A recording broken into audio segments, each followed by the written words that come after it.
Good afternoon, and welcome to session number 15 of Virtual OTEC 2020.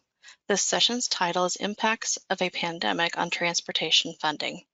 I am Victoria Beal with the LTAP Center, and I'll be your technical support behind the scenes. A few housekeeping items before I turn things over to your moderator. Questions are going to be accepted throughout the session in the question box. We would ask if you haven't been in an OTEC session yet or used the question box that you please look for that now in your GoToWebinar panel and drop a hi or hello in there so we know you found it. We would also like for you to know that the session is being recorded, and if the technology cooperates, we will post a YouTube link to the video on the OTEC site once the conference has completely finished after next Friday. Also, after next Friday, it usually takes about 2 weeks after the conference ends, you will be receiving a certificate for 1.5 CPDs for complete attendance at this session. If this session runs over, the certificate is not going to be modified to include any additional time, but we definitely encourage you to stay on and be able to reap the benefits of that information. So with that, I want to thank everyone for your attention. And I'm going to turn things over now to Sara Downs. Good afternoon, everyone. Welcome to OTEC Session 15, Impacts of a Pandemic on Transportation Funding.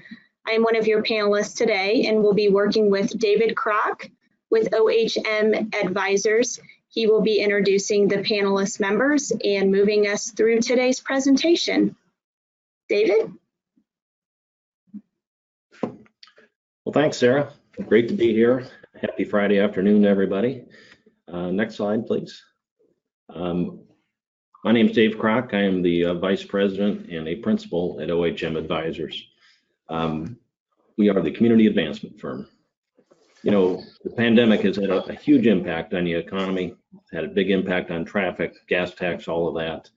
And last spring, when we were thinking about what this abstract should look like for OTEC, our original title for this was actually Funding Projects in a Post-COVID-19 World. Little did we know, of course, that we're still not post-COVID-19. It's still all around us. So there's a lot of uncertainty that remains. For a contractor, what projects are coming? If you're a consultant, what does that look like? Public officials, how are you paving your roads? What's going on? If you're in luck today, we have 6 fantastic speakers. We have all 3 levels of government at the state covered and all across the geography of Ohio. So very excited about this important topic. We have just 6 excellent speakers coming. Next. So first, what we're going to do is we're going to hear from 2 city officials, then we're going to hear from 2 county officials, followed by from 2 state agencies. With this lineup, I think, again, you're going to hear from their view, from their seat in the government table, what the different geographies look like from economic conditions, what innovative ideas they're using, and really what their outlook is for project funding as we move forward. Next. So at this point, let's go ahead and meet our panelists. Next. Again, as I said, just a fantastic group here. Starting off, we'll have James Young, city engineer for the city of Columbus, followed by Mike Beazley, who's the city administrator of the city of Oregon. Next up will be Mike Dever. Mike is the director of public works for Cuyahoga County. Then we have Chris Young. Chris is the county engineer for Holmes County. Then we're going to go to 2 state agencies. We'll hear from Linda Bailiff. She is the director of the Ohio Public Works Commission, followed by Sara Downs, who you already met, but she is the CFO of ODOT. It's great to have you all here. Thanks for participating today, and we're going to go ahead and just get things started. I'm going to turn it over first to James Young, and he will be followed by Mike Beazley. Thanks, David. A little about myself. I grew up on the west side of Cleveland, graduated high school from Rocky River. I went to school in Cincinnati, and I landed in Columbus working for a company at that time that was called Dodson Lindblom. You now know them as DLZ. And worked there for 7 years.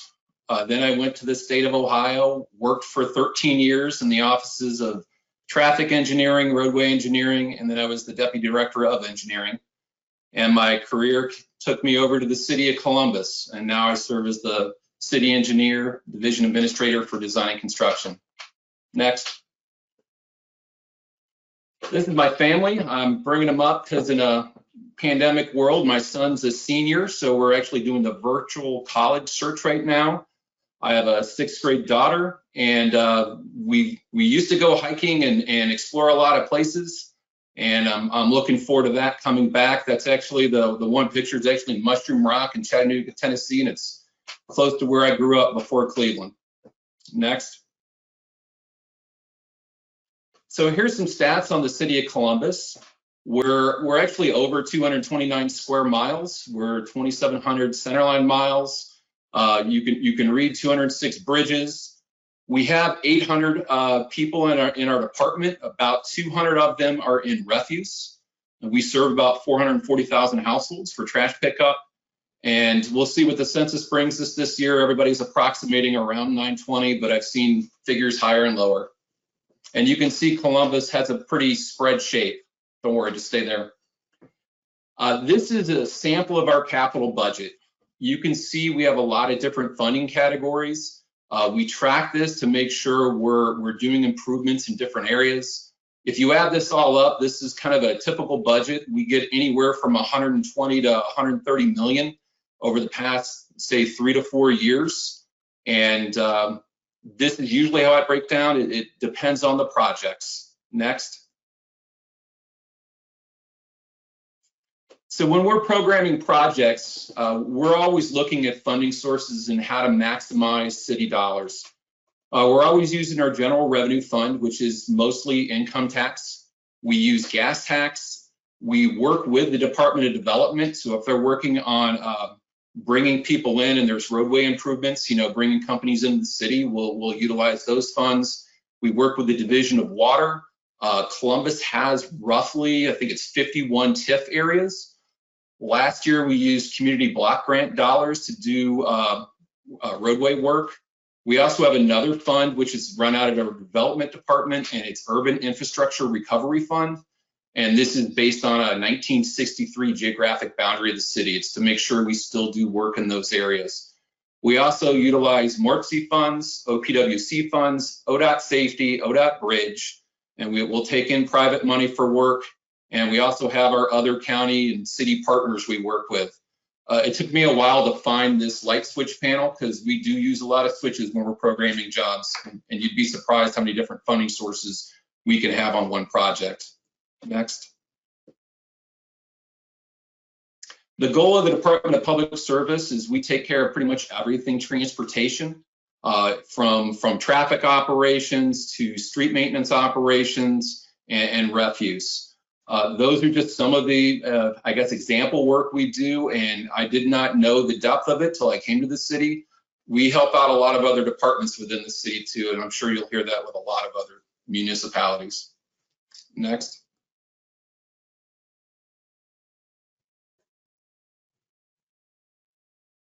Did it freeze? Oh, there we go. Perfect. So when I was asked to be on this panel, I thought, we'll surely have a budget by the time OTEC comes. We do not. So right now, one of the challenges we have is to keep projects moving. We're fortunate to have a lot of projects legislated in past years. We're closing projects out in construction and trying to reutilize funds to keep all of our work active and stopping them and pausing them at certain points. Lucky to say so far, we haven't done that. We've been moving pretty good so far, and hopefully we do have a budget probably in November is the latest information I've heard. One thing to note, we also do work for private inspections, so we'll actually go out and monitor developers' work. We've still been going strong. We're starting to see a little weakness there, but we inspect 50 to 70 jobs every week on the private side. Next. So again, the only projects we've had delayed is lack of funding. So think right-of-way funds, think places you would stop a project and start shifting over to other work. The one thing we did really well this last March is when we went to remote, hybrid, or phased schedules. It only took about 5 days for us to actually move most of our staff. We've been working for the past, I'd say 3 to 4 years, going digital on as many things as we can. PDF reviews, digital signatures. We've even, done some things on the fly to make sure invoices keep moving. And it's been a huge momentum keeper for us, just moving to that digital and being prepared for an event like this. We've utilized WebEx, Zooms, Teams, just as much as probably all of you, to make sure we're interacting and doing face-to-faces with as many people as we can. Next. I was happy to see yesterday in the traffic meeting, I was making some guesses on this, that people may choose in the future to work remote and commute. It was one of the things that came up yesterday. I felt pretty good about that. I've been noticing, just driving around town, that the traffic is coming back up, and I'm noticing more of a peak spread. So that was showing in the data yesterday too. And in the city, we work with a lot of people that do use other modes. You know, a lot of people will use transit, they'll walk, they'll bike, scooters, you know, believe it or not, those get used. And I think we might see more of that in the future. And to me, this was a revelation, you know, just through my government service. One of the things that's always frowned upon was working from home. And I think the one thing this pandemic's really shown is people can work from home. That, you know, they're productive as they can be, and, you know, it showed we didn't really miss a beat, and I think it's been going incredibly well. One of the things I've been paying attention to, though, is that staffing. So having a really strong team, just in public service, we're paying attention to this, trying to make sure we're working together and we're still engaging on things as we should. And I also worry about staff that a lot of people were choosing to retire, and maybe even retire earlier than they were planning to with a pandemic. And we've had some people go that were incredibly experienced and good, and we kind of have a lot of people that are in their, I'll say, gray years, and we have people that are new. We don't have a lot of people in the center, and I always like the interaction of seeing those two cohorts work together, because a lot of people learn from each other, and it keeps the job fresh and fun. Next. So again, I mentioned earlier, we use income tax mostly to fund capital projects. We're using that, the gas tax, mostly for operations. So think in-house design, think street maintenance. We use our income tax to fund almost all of our other projects. And we started using when ODOT recently, and thank you, Governor DeWine and ODOT, for getting the additional gas tax. We have started a signal refurbishment program with that additional money that's coming in. Our CFO did not count on any additional gas tax, so we hadn't been impacted or planned impacts like some of the others might have been. But that's one thing we're still watching. We're still paying attention to what our auditor puts out, because that does impact us getting projects in the future, and, you know, just causes a lot of uncertainty. We have about 100 active projects right now in plan development, and that includes some of the planning ones. The way we're going to look at our funds in the future is if they're leveraged. So when I showed you that whole light switch panel, if it has other people's money in it, we're gonna make sure that is a priority for us. We've done that. That's just been our natural planning progress for funding. We've always done that. The city projects are the ones that may get delayed. And I'm hoping that's just a May. We'll see what happens. I think, thank you.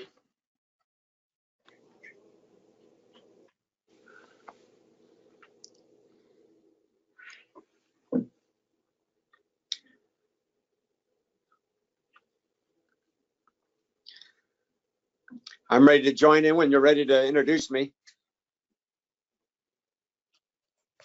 Great. Welcome, Mike Beazley, the City of Oregon.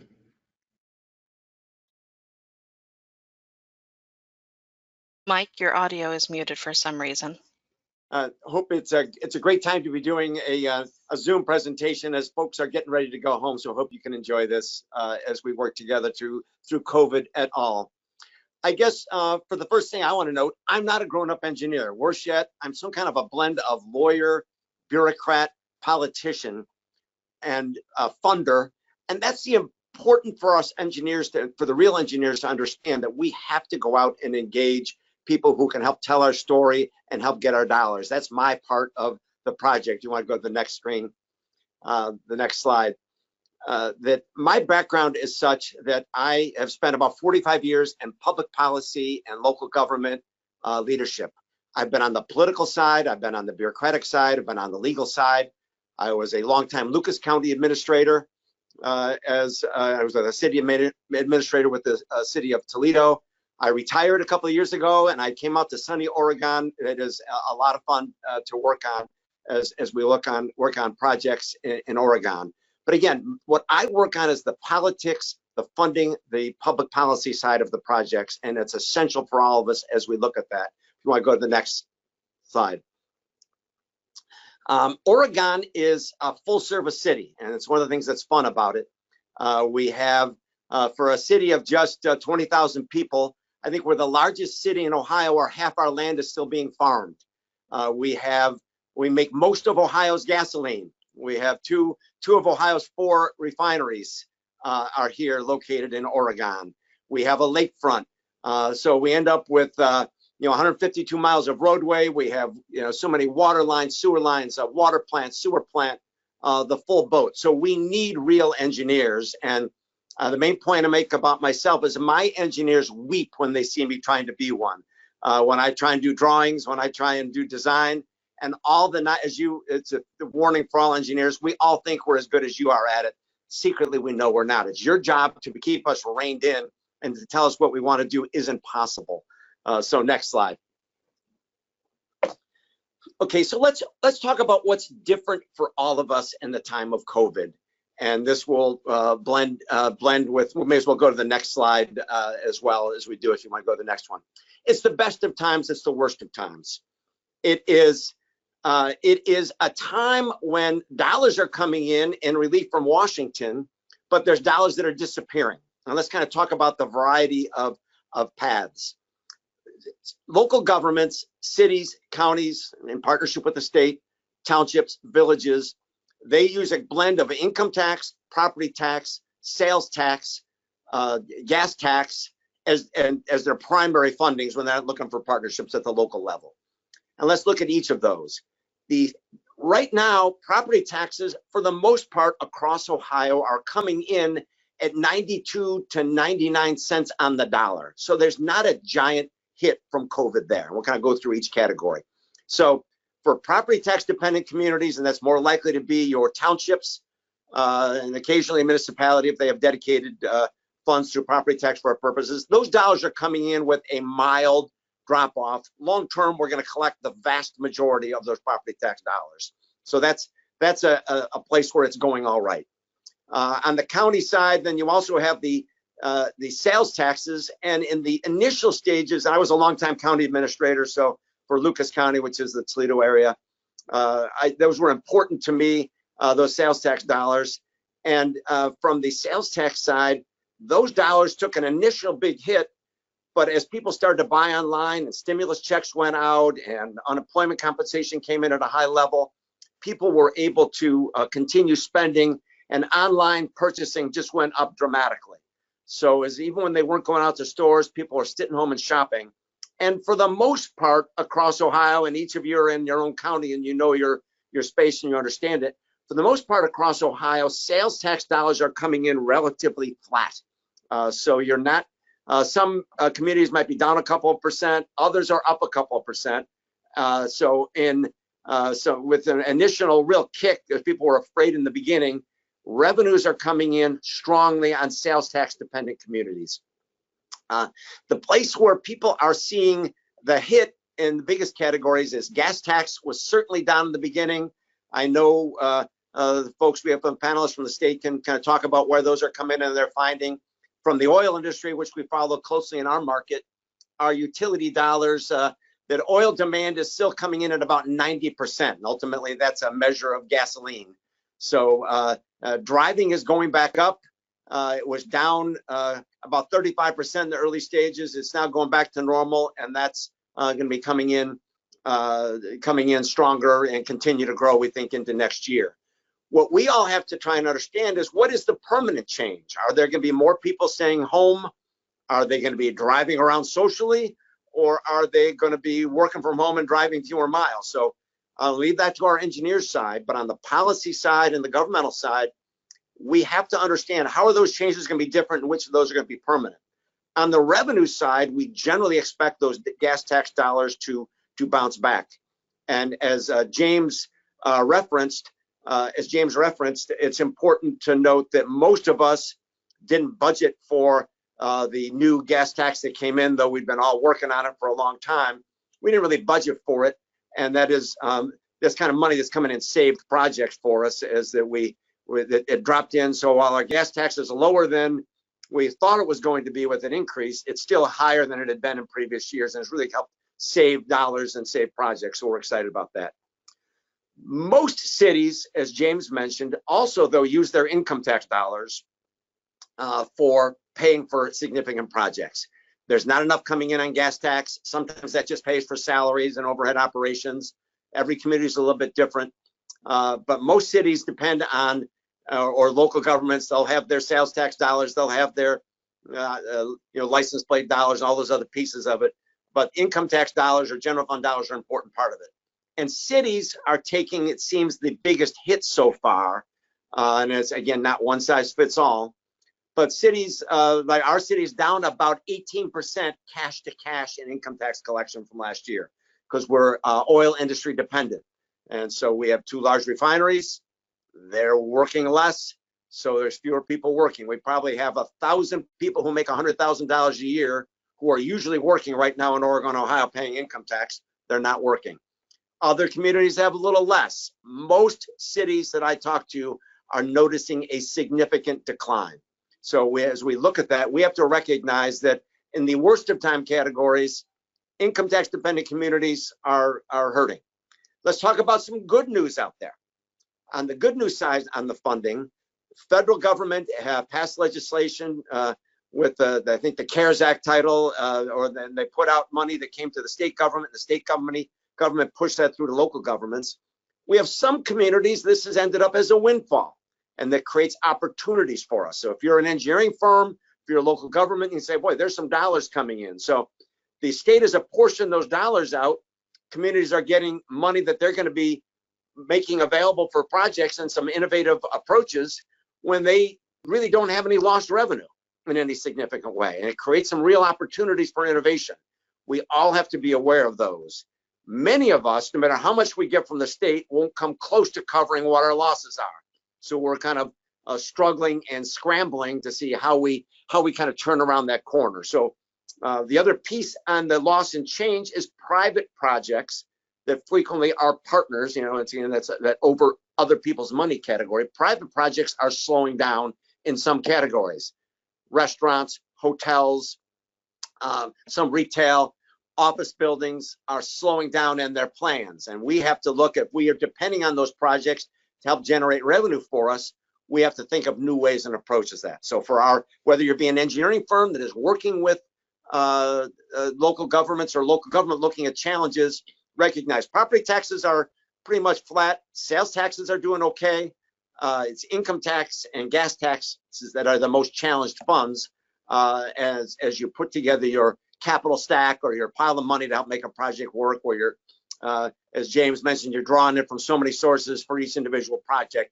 It's time to be innovative and look for better partners on it. Let's go to the next slide. Okay, I guess this is a message for all of us from my perspective. Don't stop designing. No matter what happens, money will be coming through at some point. So it is our challenge to keep in the design phase, use the dollars you have to plan. Communities that get designs and packages ready will be in the best position to capitalize on state or federal dollars that come in. If you want to go to the next slide. It's also a great time to borrow. Now, I'm not a loan guy out here to try and lend you money and break your knees if you don't pay us back. But it's about as low an interest rate as you're going to find. So if you're looking to issue debt long term, whether it be for a significant capital project or infrastructure, money is available at the best possible price. So start to explore options here. Be aware that you can pay back a significant capital infrastructure thing over a long time at a price that's radically different. And I went through phases of my career where we're paying 10% on money that you borrowed. And now people are paying, obviously, on the partnered supported projects, you might be paying 1%, but you can borrow money at low interest rates. It essentially makes the money free and brings it in lower than the inflation rate. It's almost it's almost an ideal time to be borrowing money if you're in a position. Obviously, you have to responsibly plan, because some of our elected officials they forget that you have to actually pay back loans that you take out at some point. You just can't issue debt. That somebody's got to pay it back at some point. So I go to the next slide. Okay, the other piece out there, and this follows up with don't stop engineering or borrowing money. We should all be preparing for stimulus dollars. That it's an election season right now. We don't know what's going to happen with the election, but we do know that historically, when the country has moved into recession, that the federal government will invest in putting people back to work. Get your community ready to leverage these dollars should they become available. Talk to your elected leaders at the local level, but also so they work through, if you're the county, with NACO or the County Commissioners Association, the Municipal League, the National Conference of Mayors, the Township Association. Work with them so you're at the table lobbying on these stimulus dollars to make sure they can be shaped in a way that you can take advantage of. But as you work on those things, think in terms of projects that can move quickly and be prepared to leverage those dollars that are out there. As James talked about, the projects they're going with are the ones where they have partners. There's potential partners out there. If we can go next slide. Next slide. Well, we'll stay with this slide for a minute then. We'll talk about identifying those partners. Again, TIF opportunities. Is there a development projects that's going? Know if you're, again, local government, know what's going on with your transportation improvement plan. Know what's going on with your council of governments. Know what's going on with your opportunities to get your project scored and get delivered. Know that you can be prepared and step in if another project backs off. Maybe another community is going on hard times, but you've leveraged partnerships, you've borrowed money, you've put together dollars, then you're prepared to move forward. So for Oregon, we went out and received an EDA grant from the feds that's going to pay for $2.3 million worth of roadway infrastructure. That was so important to us. It's opening up land for economic development at a time next year when we expect our budget to be challenged. We can have a significant partnership with the feds that allow us to move forward on something. So sit and identify partners.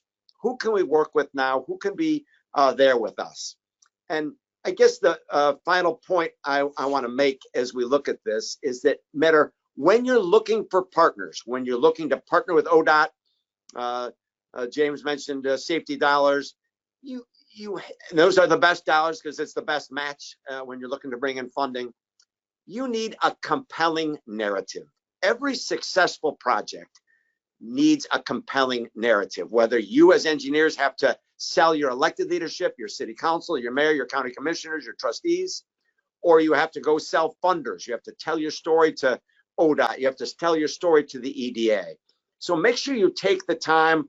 I couldn't build a road or come close to designing a road without having real grown-up engineers here. We've got a great engineering team in Oregon, Ohio, and Paul, Rodney, Brooke, Andrea, et al. Here.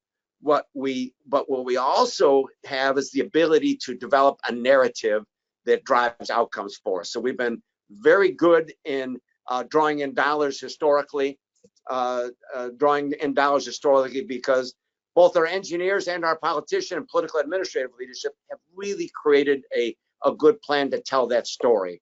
And before you move ahead on projects as a community, it's important for you, whether you be the consulting engineers or the engineers inside a city, that you understand your own story yourselves. It's so important as you look at it. So that's kind of my final words of ask for the community out there listening. Know your story, be prepared to tell it. That can drive outcomes and bring dollars to your community. That's what I've got today.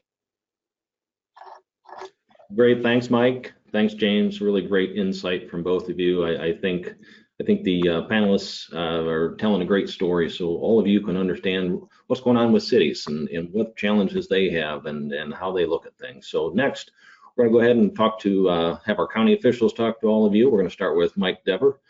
Cuyahoga County, and then we'll follow up with Chris Young from Holmes County.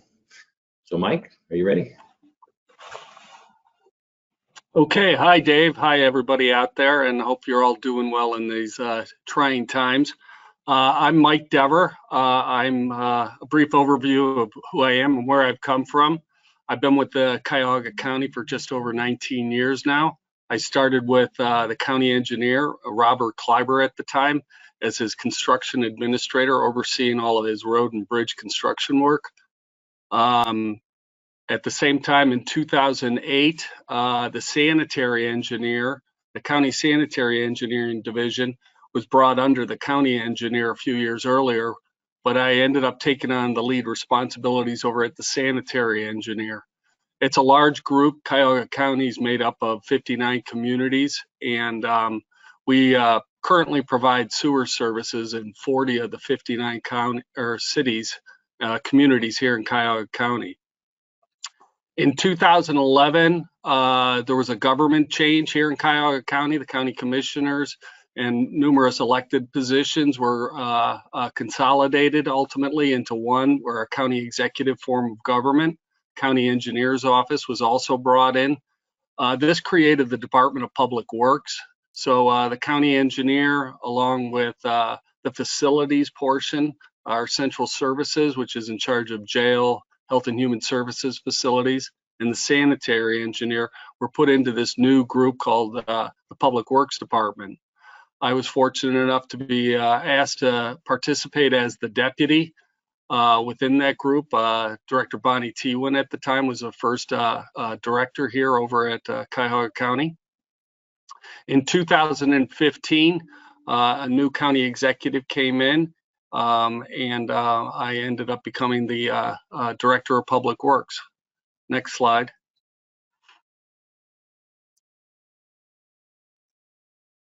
Okay, so the department is made up of roughly 600 employees that plan, design, construct, and maintain a network of roads, bridges, sewers throughout the county.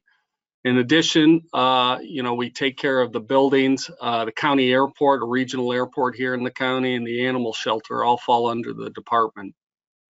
Our annual operating budget is in the range of $200 million. The county engineer, as many of you know, oversees the county routes, including the bridges here in Cuyahoga County, which is close to 800 miles of roads.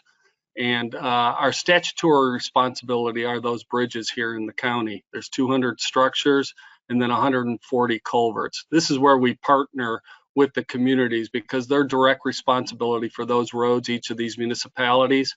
We partner with them in doing improvements to those roads.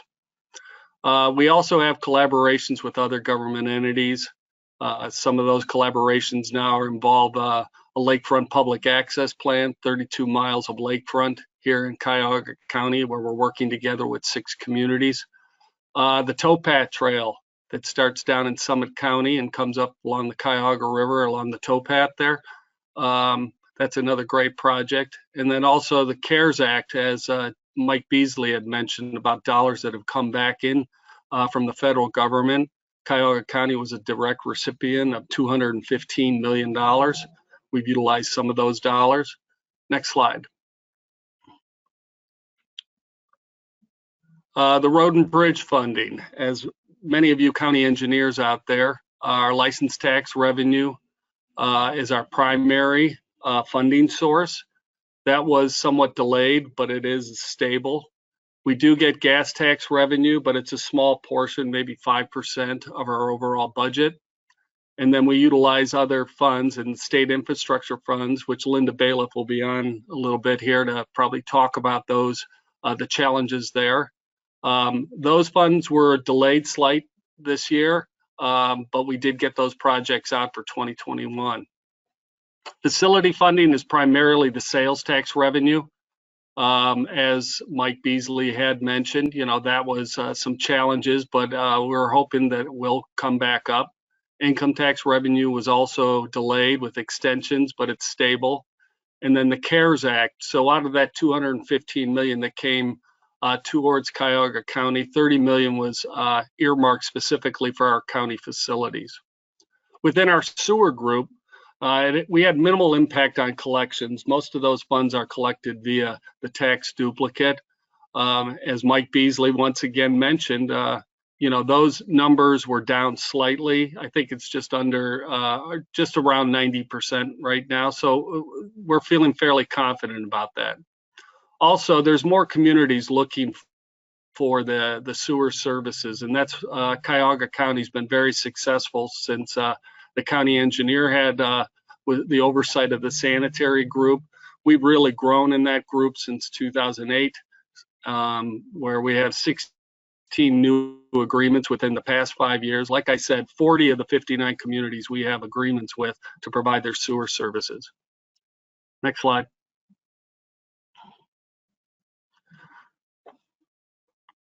I think we're going to get there. There it is. Our workforce has continued to work without delays in the office and in construction. Road and bridge construction projects, the bids were very aggressive during the pandemic. We've noticed that maintenance of traffic on these projects has been a lot easier to work with, hearing from our construction administrators and also our chief construction personnel. Projects have been going fairly well. The contractors, as I think you all know, are eager to keep the workforce going, and that was straight through the pandemic from the early days or the early months back in March through April and May. The trades were very instrumental in wanting to keep the workforce going, and they really did a great job in keeping these projects going. Concern over outside funding shortfalls have arisen, and Linda will talk about OPWC, but the legislation was passed at the 11th hour for our fiscal 21, so we're able to get those programs out. Also, ODOT future programs.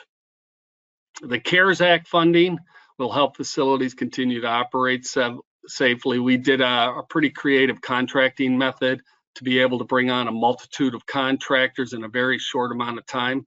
The challenge with the CARES Act, and I know this is really focused on both road and bridge and infrastructure, but the CARES funding is that funding needs to be spent before the end of the year, 12/31. And I know that there is an aggressive lobbying effort going on right now by all state officials. I know Governor DeWine's office and others are pushing to get that extended so that those dollars can be used beyond into 2021, as we know, because there isn't going to be a solution to this pandemic until late next year, possibly into 22. So it's going to take some time. So we're all looking for an extension right now.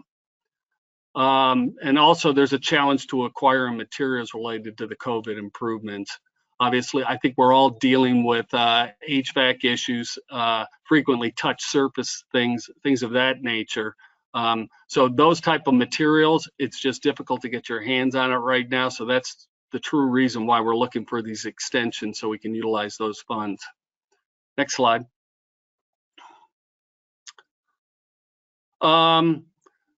Lasting impacts, flexibility with the staff working remotely. It was a challenge here at Cuyahoga County. Most of our staff members had been typically working from the office here, and so it was basically an office-based workforce. And in turn, we didn't have the laptop set up. We didn't have the VPN accounts organized. That took a little bit of time. I would say probably about 6 weeks for us to get it turned around and add the additional equipment, but we were able to get it up and running. So our workforce was able to continue working. So there was an interruption. We are looking at how do we move forward now into the future, and we saw that there is an effective way to work remotely. So we're looking into that now. Public involvement. Obviously, we're all doing the Zoom accounts, Zoom, Teams, WebEx, virtual public presentations. I think it's difficult right now for those presentations for people to be able to get, public comment back on projects. And I know we're getting better at it, but there is some challenges to it. All of the county meetings, our legislative meetings, are the same way also, and they're right now planning to go into 21 to have those legislative meetings via Zoom or Teams. We are looking at future office space considerations right now. As I had said, both Cuyahoga County, we oversee the county jail, the Justice Center, where we have 34 judges in the facility and 12 municipal judges. So we're looking at how those services are provided. Can there be more remote transactional meetings that take place? Same thing with the Health and Human Services Department. So we're continuously looking at that. Do we need these large office buildings now, or can we do more of a hoteling here in some of the offices? These are some of the challenges we're going to be exploring and discussing over the next few months so we can position ourselves adequately for the future. Next slide.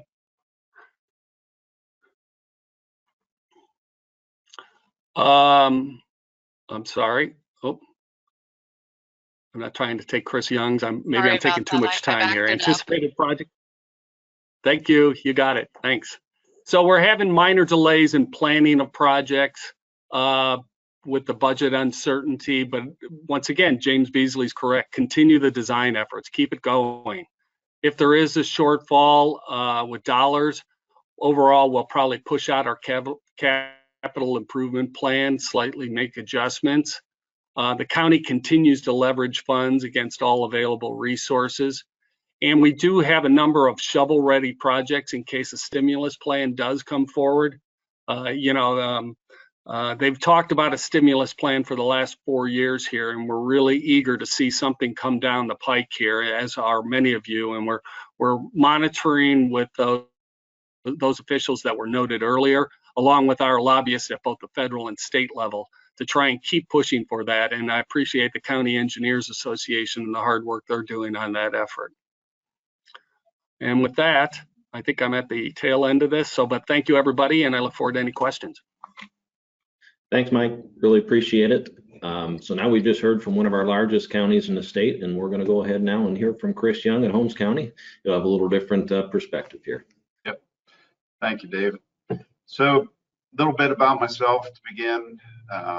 In high school, I had an opportunity. I could either go play college football, go be a concrete finisher, or go to engineering school. So fast forward 30 some years later, and I'm Holmes County engineer. So county engineers, of course, are elected, but I'm not much of a politician. I would say what inspires me the most, being a county engineer, we can improve the quality of life and the safety for our residents in Holmes County, but also the people who travel to Holmes County. So in Holmes County, I'm responsible for 250 miles of roadway and 283 bridges. So I'm also the sanitary engineer, responsible for 6 treatment plants and the collection systems. COVID really hadn't affected the sanitary engineers side of things. A little bit about my family. I live on a farm in Beck's Mills with my wife and 2 boys. Raised beef, feigning goats, and 4-H projects. And I'd like to say feigning goats, I enjoy that because they're easy to catch. You scare them, they fall over, and you can take care of them. I also do CrossFit competitions, do CrossFit Spartan races. I was a little bit disappointed the Spartan races were canceled this year, but looking forward to next year. Next.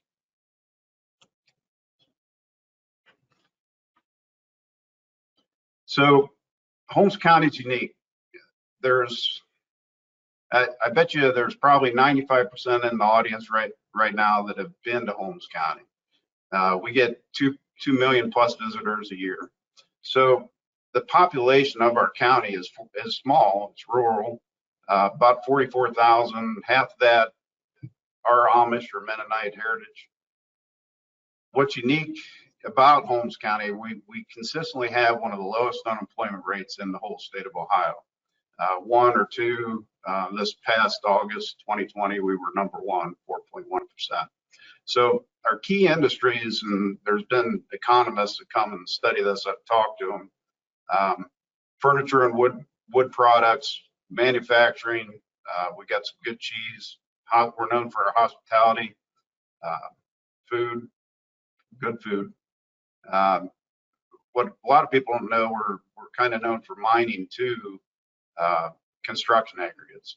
So we also have a good Amish base in construction and building supplies. We have some of the best places to buy building supplies. Kime Lumber, Holmes Lumber. Holmes Lumber is owned by Carter Lumber. So, next. So a little bit about our operations. I have 4 staff in the office here, 29 out in the field, and that's just the highway side. Our annual budget is about $8 million,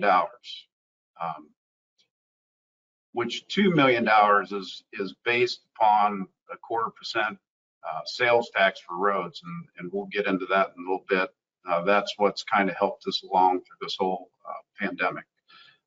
We do a lot of our smaller projects in-house, bridge construction, road maintenance, but we contract out our larger bridges and also our annual paving projects. That 0.25% sales tax goes to the annual paving project. A couple of the projects we've been working on, you'll see in a little bit the way these traffic patterns have changed, but the Mohican Greenway corridor, that is a project that goes along Mohican River to improve the safety of the people that are walking, biking, jogging along that corridor. Also in conjunction with that, the Mohican River, excuse me, Mohican River Covered Bridge project that ties right into that project. The other thing that we're pretty proud of, we have a local road safety plan. We've been doing a lot of safety improvements along our roadways, bad intersections. Next. So the impacts to our funding. So gas tax revenue, I think throughout the state, I've roughly been hearing 5–10% down. That is true for us. I've done some projections about 5%. The thing that's helped us in Holmes County, and in 2016, we passed a 0.25% sales tax to go directly to the roads. That generates about $2 million per year, and that goes directly to contracted paving projects. So believe it or not, when the pandemic hit, we did see a decrease, but then when the governor opened up the economy again, we saw that month a 23% increase in our sales tax of that month compared to the year before. It seems like we've done really well. This past month, we were up 7% from the year before. So I'm projecting by the end of the year, a net increase in our sales tax that goes to roads by about 10% from the previous year.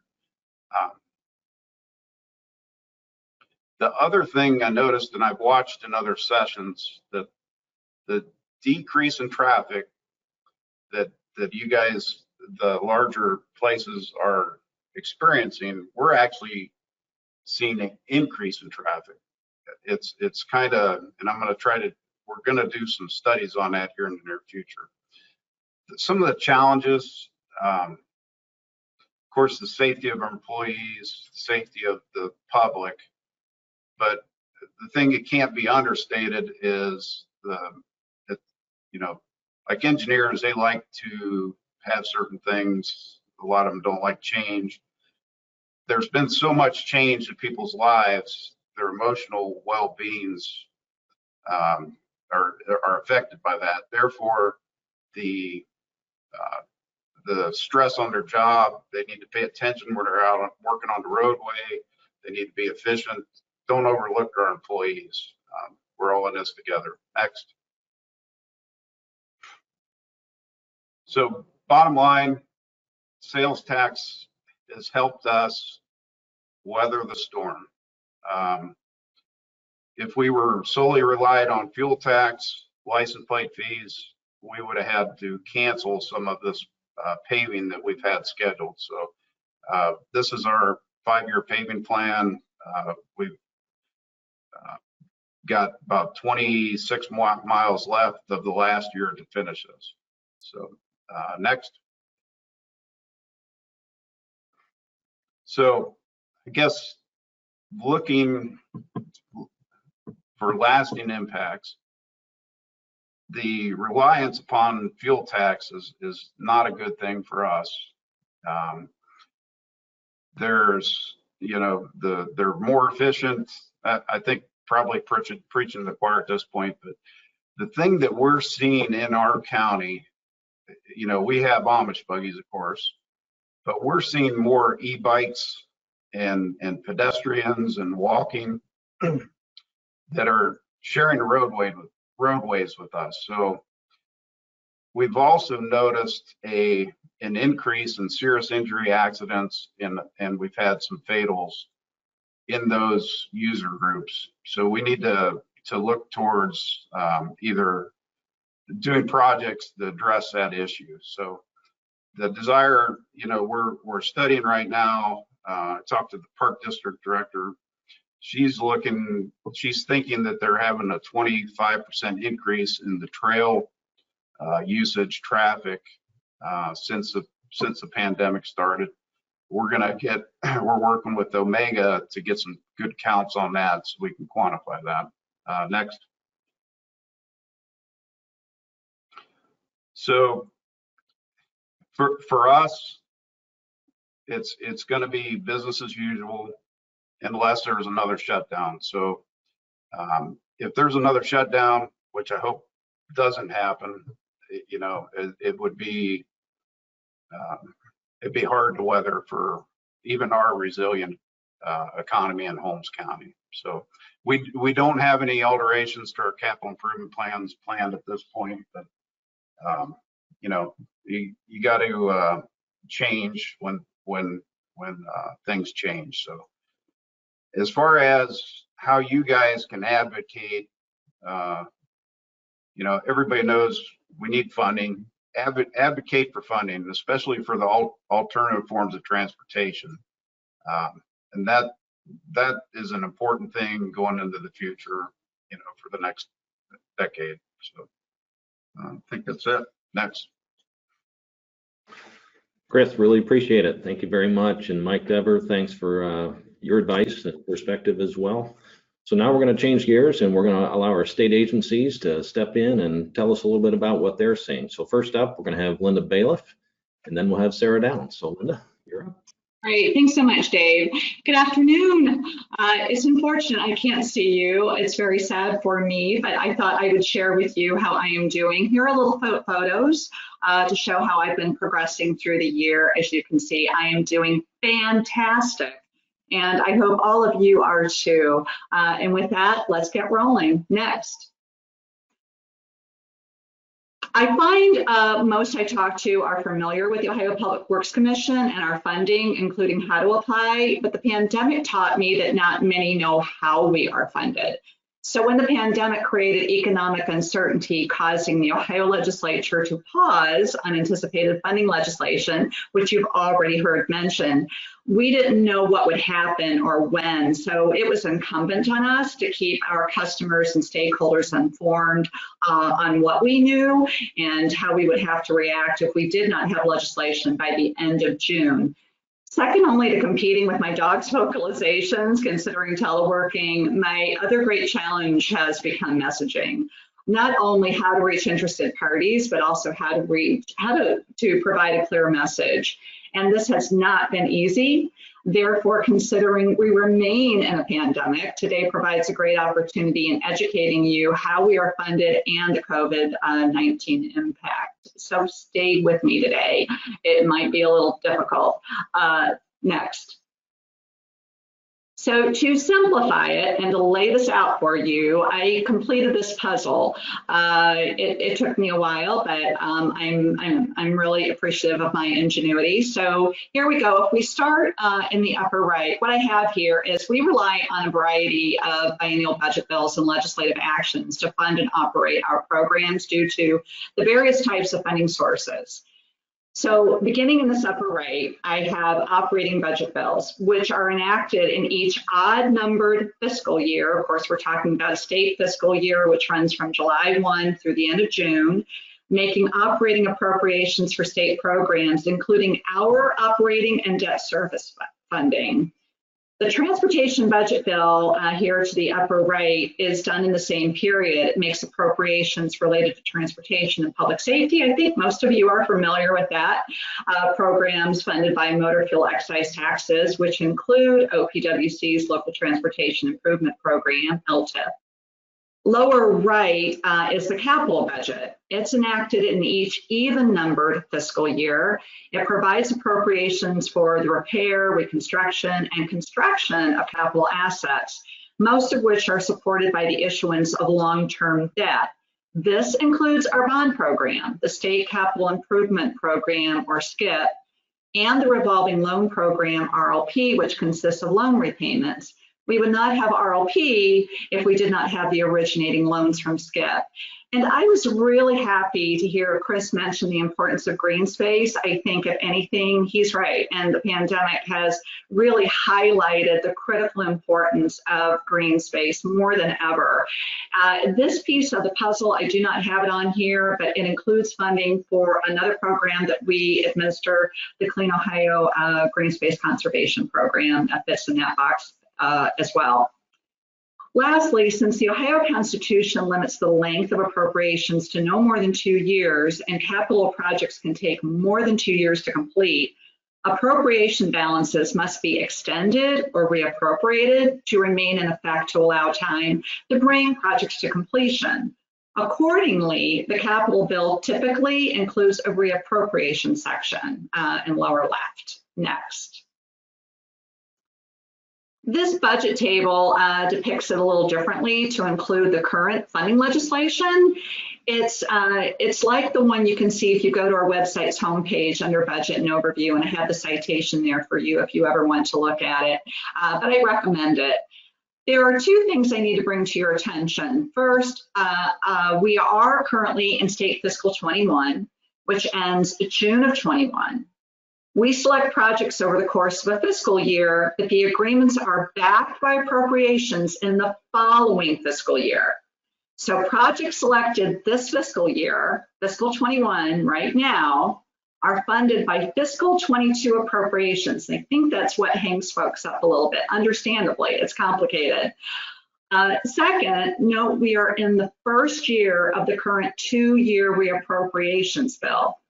Typically, legislation contains both capital appropriations and reappropriations, but what you see here in the last column, in the second row, you see two different pieces of legislation, Senate Bill 4, House Bill 481. That's a COVID impact, which I will get to next.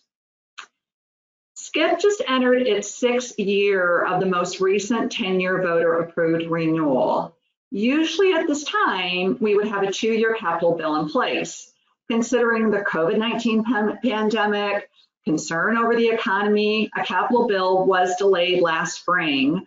But in a late night, last minute House floor session in June, with bated breath, trying to catch my breath, Senate Bill 4 was amended to include 1 year's worth of capital appropriations, both for us and the Facilities Construction Commission. I was just talking to their director 2 nights ago, and we are still very thankful for that. With the governor's signature, we were then able to release agreements with only a slight delay in early July for projects already selected last fiscal year, our round 34. Considering this was just 1 year of appropriation authority, we remain without funding for our current round 35. That's underway, and our 19 district integrating committees for agreements scheduled to be released July 1 of 21. A full capital bill is much bigger than us, much bigger than OPWC. It is necessary to provide capital appropriations for 20 or more other state agencies. We anticipate a capital bill will be passed by next June. We're being optimistic, but it will provide necessary funding for the current round. That's what we need. The second half of the 10-year renewal provides an increase in our funding. Some of you might recall who've been following us for a few years, $175 million for the first half of the 10-year renewal. We're now in that, jumping up to that $200 million. Our districts were informed of their share of this increase this past July. The small government program is increased to $20 million from 17.5. The emergency program, really good news, always quick to run out, will be $12 million from 3.5 million. And this was due to a change in legislation made in the last transportation bill, permitting a greater percentage to be set aside for this program, which will permit us to help in a much greater scale than what we have historically. And go to our website and look at that, because if you have an emergency now, you have an emergency over this next fiscal year, we're going to go back and entertain those. Considering the 12 million, we feel that we hope that we have the luxury to do that. So don't hesitate, contact your program rep with questions. Next, LTAP. As I stated, the transportation bill funds the local transportation improvement program, LTAP, which receives less than 1 penny. It used to be 1 penny before the levy, the last levy, but now it's less than 1 penny of the total 38.5-cent state gas tax. LTAP runs concurrently with the SCIP program administratively. As stated, the funding mechanism is an alternate biennium from the capital bill. We are in the second year of the current transportation budget bill. Therefore, funding was available to release the LTAP project agreements on time last July 1st, whereas previously mentioned, SCIP project agreements were slightly delayed. This did cause confusion among some customers, which we anticipated, so we began communicating early in the spring as soon as it became evident that a capital bill could be delayed. So you've heard the other speakers. We all know about the plight of the gas tax, and sometimes think, oh, it's looking better, or sometimes, oh, it's not looking so good. Our own staff continue to telework. My own commute time has gone from 45 minutes to 15 seconds. Never mind how I'm dressed when I get to work, and my monthly fuel costs by more than 80%. Fortunately, my habits don't have a direct one-to-one correlation to the state of Ohio. Sara will elaborate on statewide figures and projections, but with ODOT's assistance, we sharpened our pencils and reduced available LTAP funding this year by 13%. Last year, we provided $66 million to our districts. This round, we announced to our districts in July that we had to decrease it to $57 million for the round currently underway. So we just submitted our budget request to the governor's office for this next biennium. It provides for the $57 million and $59 million for next round, which we may need to adjust once we have a better sense of actual and projected receipts at that time. So that 59 is not a given, even the 57 we've already announced. So just keep that in mind. Regardless, we do need the enactment of the next transportation bill next spring. But again, we have no reason to believe that there's going to be a delay, and I'm an eternal optimist. Next. The light bulb slide. This is what I call the aha moment. So if anything, as you've been following along, hopefully you've come to this conclusion. Considering different funding sources for SCIP, for LTAP, that these sources are typically for alternating biennium and that we have annual cycles for project solicitation and selection, we are always ahead of the funding every year for one of the two programs. This is not anything new or specific to COVID-19. We state annual funding is subject to appropriation. We remind our districts when providing annual allocations, and our project agreements always have the statement, it's not a done deal until there is signed legislation. But if any of the budget bills are delayed, that in turn delays our programs. Next, please. I'm going to revisit the budget table. I realize this may be confusing, so I know I'm repeating myself, that every year we are going to be ahead of ourselves with one of the two programs. But at this time, the pandemic put us in a unique situation. Currently, we are soliciting for both SCIP and LTAP, but neither program is funded, unlike the past where it's every other. This time, nope, we're ahead on both, but we're going to keep things moving, right? So no funding for either.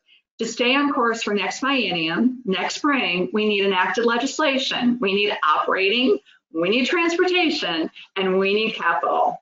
Normally, we're just waiting for operating and transportation or capital, depending on the year, but we need the whole, we need everything. We're greedy, we want it all, we need it by the end of next spring. The last piece of our total funding package is a reappropriations bill. This is typically combined with the capital bill, as I mentioned earlier, but due to economic uncertainty, the 133rd General Assembly, they took separate actions.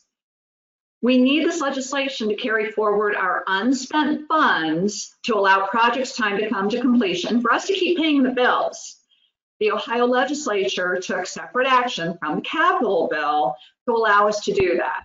Timely enactment this past June, permitting us to keep our bank open after July 1st. So those who already had projects, open projects, we could keep paying those bills. We told them, keep paying the bills, we'll keep up with you or catch up with you. And we were able to we didn't have to miss a beat. So this legislation was for a biennium, as it has historically, and we are covered that way next year as well. Next, please. Considering these uncertain times, clear and timely messaging is so gosh darn critical. Our website is the very best place to start. We also provide updates through our subscription newsletter service available from the bottom of our homepage to alert subscribers to new information. I encourage subscribing. We don't inundate you. We don't release newsletters with any regularity, only when we have something to report.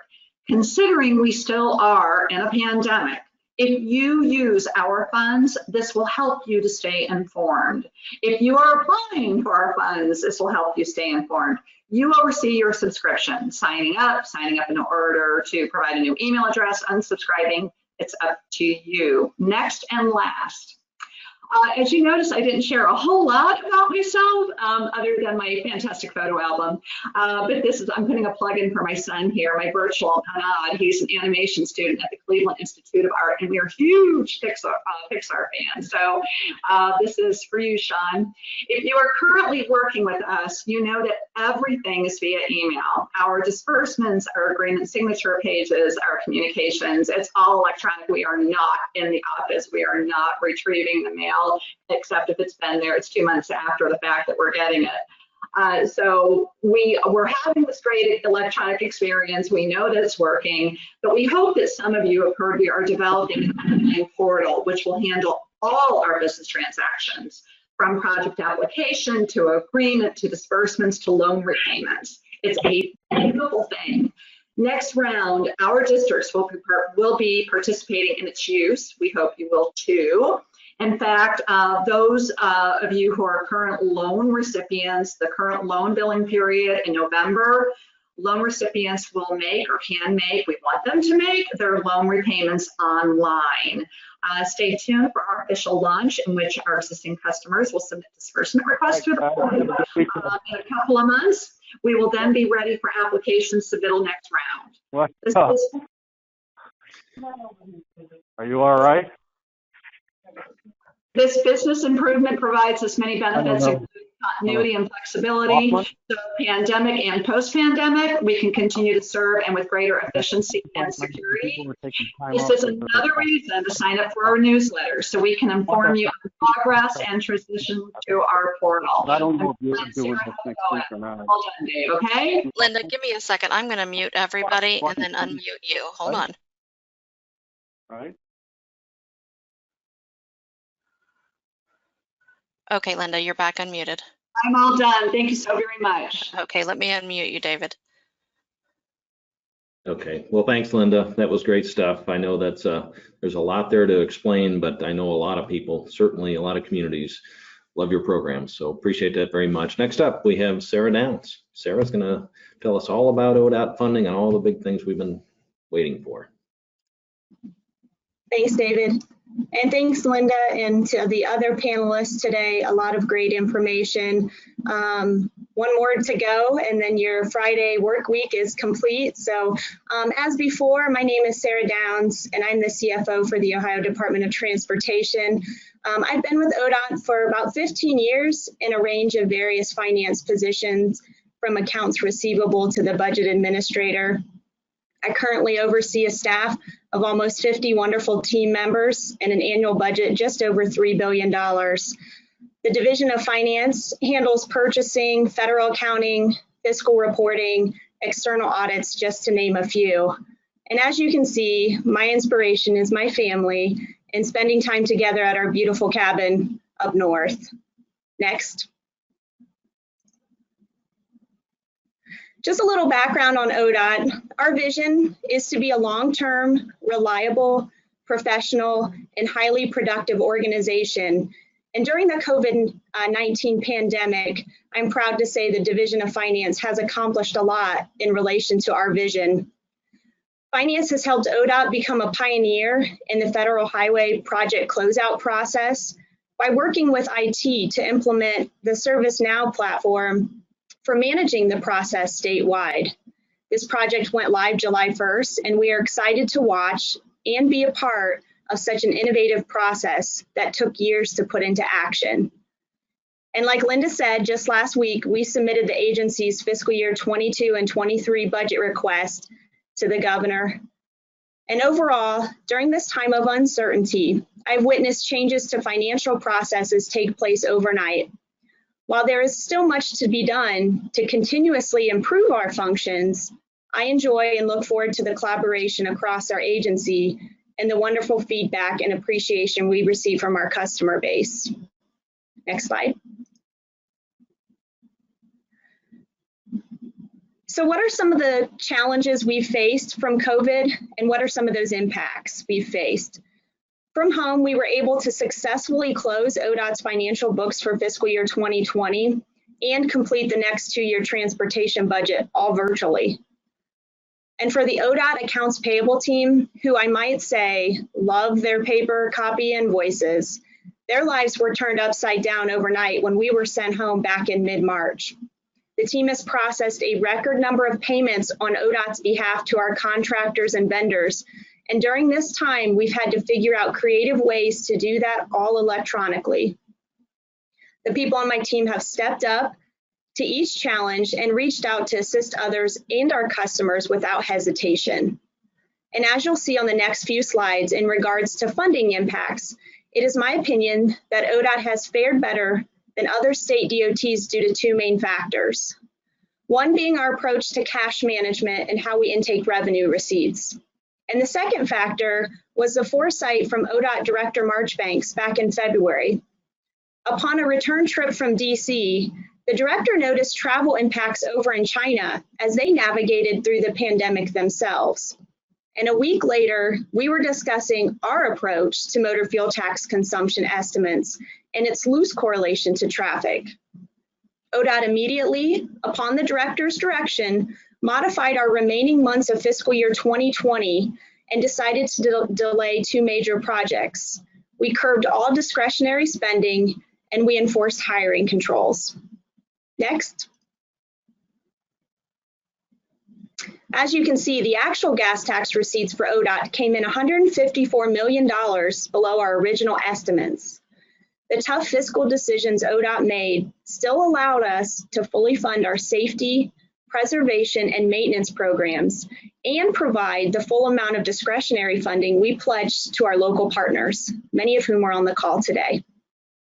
The steepest drop in gas tax consumption came back in April, where it fell 33% below projections.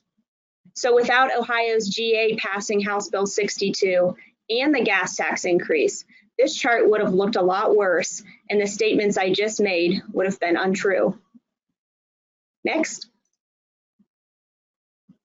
So taking what we learned from the last 4 months of fiscal year 2020 and reviewing historical consumption patterns, ODOT modified its fiscal year 21 forecast by 10% downward, which closely mirrored our 2020 9.3% figure. This $200+ million reduction meant more tough financial decisions by our agency and leadership. In August, ODOT determined it would delay its 21 major new and track applications for new projects to cover this reduction, with the hopes our actuals do beat estimates and shelf-ready projects will be moved up. This decision allows ODOT to fully fund its maintenance, operations, safety programs, and our discretionary funding pledged to our local partners in fiscal year 21 stays intact. Next. So looking ahead, in reviewing past gas tax consumption declines from the 2008 and 2009 economic recession, the state of Ohio saw a 4% decline during that time period, which is significantly better than the 9% we just experienced. It took us almost 10 years for that 4% decline to be made up, 10 years, telling us that the impacts from this COVID pandemic could bring about similar trends. We know there will be impacts to travel for time to come as the workforce picture plays out and people's driving patterns do change. So building off the fiscal year 21 estimates of 10%, ODOT decided to project a very modest 1% bounce back in the upcoming fiscal years. For 22 at 9% and 23 at 8% equates to roughly $174 and $159 million in an anticipated loss of revenues between those two fiscal years. These projections are reviewed monthly, quarterly, and annually. And as the picture continues to unfold, ODOT will adjust accordingly, hopefully toward the positive. Next.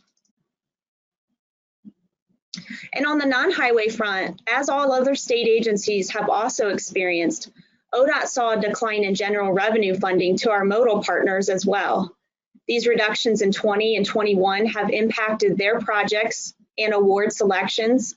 However, public transit, rail, and aviation, much like our highway programs, are learning how to be creative during this time of reduced revenues. Next.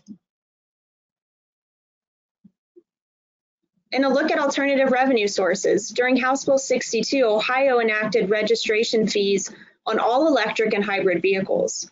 As the manufacturing of vehicles continues to deliver all electric and better fuel mileage vehicles, ODOT, much like other state DOTs, have found ourselves at the crossroads for what a future looks like, not dependent on gas tax revenues. These newly enacted fees that benefit both ODOT and our local partners will begin to fill in the gaps where gas tax revenues no longer support our mission and needs. ODOT received a little over $3 million from these fees in fiscal year 2020 for just the 6 months it was in place. We are anticipating $6 million annually starting this fiscal year, and we're hopeful that this number continues to rise as more and more Ohioans purchase these types of vehicles. Next. So our outlook. Prior to COVID, Ohio and ODOT knew times were about to change. The evolution of our dependence on the gas tax has pushed us toward researching alternative revenue sources, much like the EV and hybrid registration fees. ODOT last year applied for a federal grant to fund a study and determine how to implement new concepts into the state. We are currently still waiting to hear if we were successful in that application, but I truly believe the keys to improving Ohio's infrastructure during these trying economic times will be continued collaboration and innovation to ensure we can continue to adhere to our mission, which is to provide easy movement of people and goods from place to place and taking care of what we have, making our system work better, improving safety, and enhancing capacity. And with that, I thank you for your time today, for myself as well as our panelists. And I'm going to turn it back over to David to see what questions we may have had. Thanks, Sara. Great slides, great information there. I think we all learned an awful lot. So we do have all kinds of questions. I'm going to start out with kind of a broad one. I think maybe if all the panelists could turn on their videos here. The broad question I guess we'll start with is, what are you hearing when it comes to stimulus? It seems to be the thing that gets talked about a lot.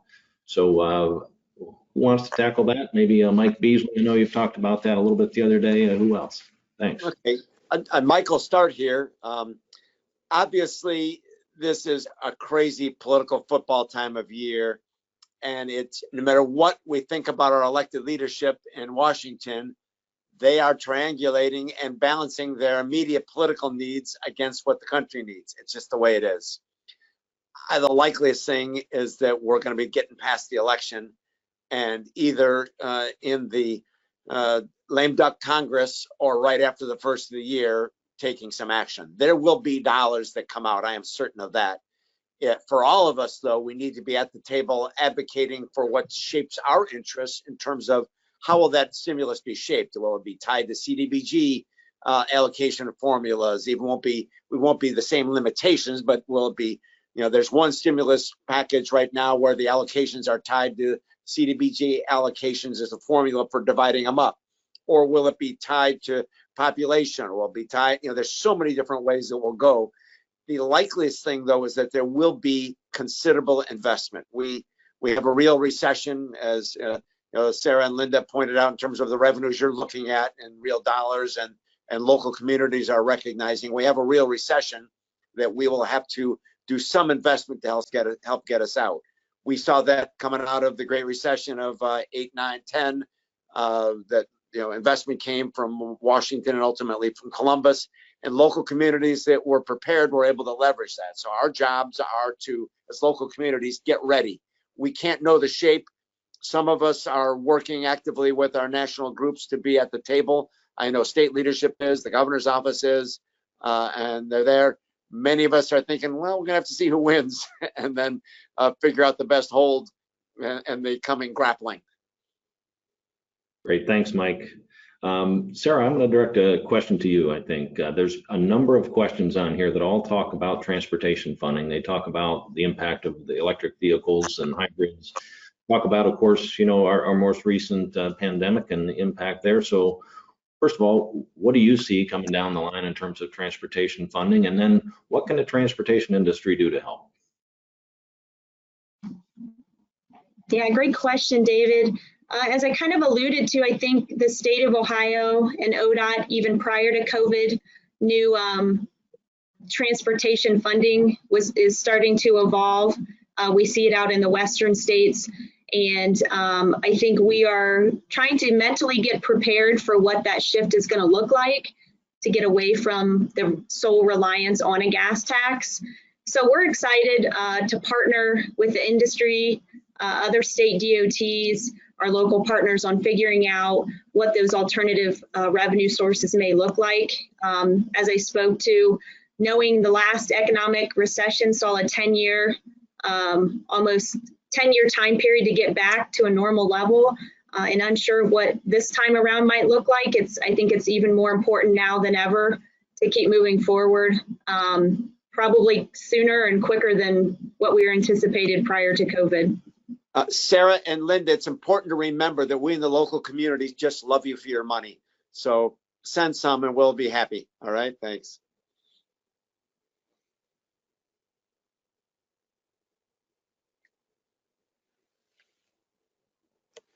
David, I think you muted yourself. Everybody's probably happy to see me muted at this point. I was going to ask Chris, as a follow-up to Sara's answer, Chris, you did a sales tax and you looked at a different way of funding roads. You had great success with that. So what kind of messaging did you use in the county? So I guess it would start with the working with the community leaders, specifically to get a sales tax on, you need to start with the commissioners. We have a great group of commissioners. I have a good relationship with them. In order to get that, you have to put that on the ballot. Then you branch out to different community leaders throughout your communities and talk to them.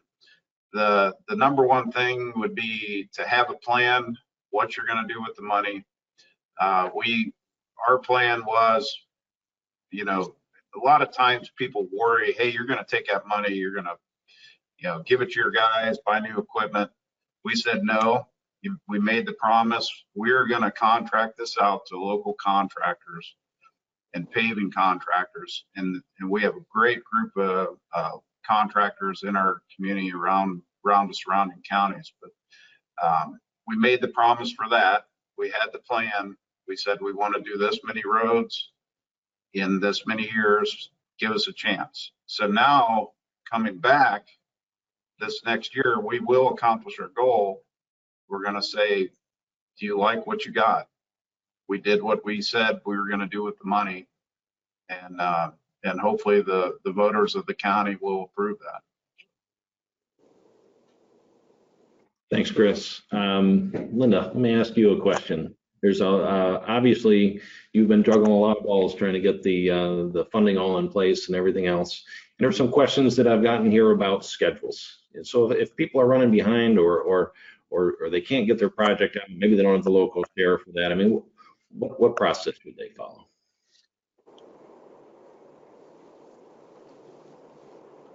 Linda, you're self-muted.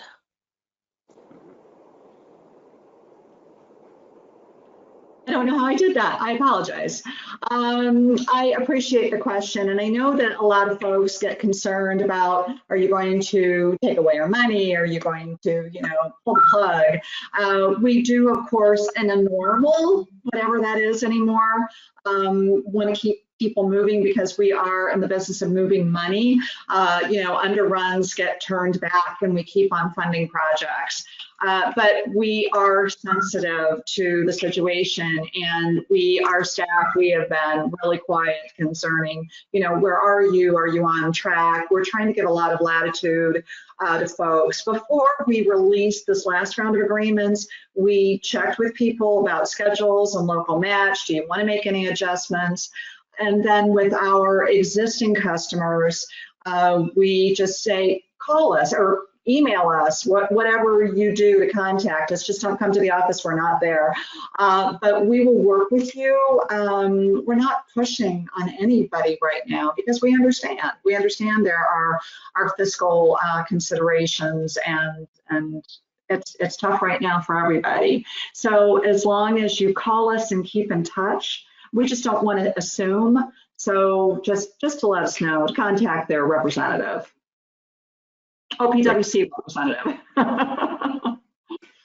Thanks, Linda.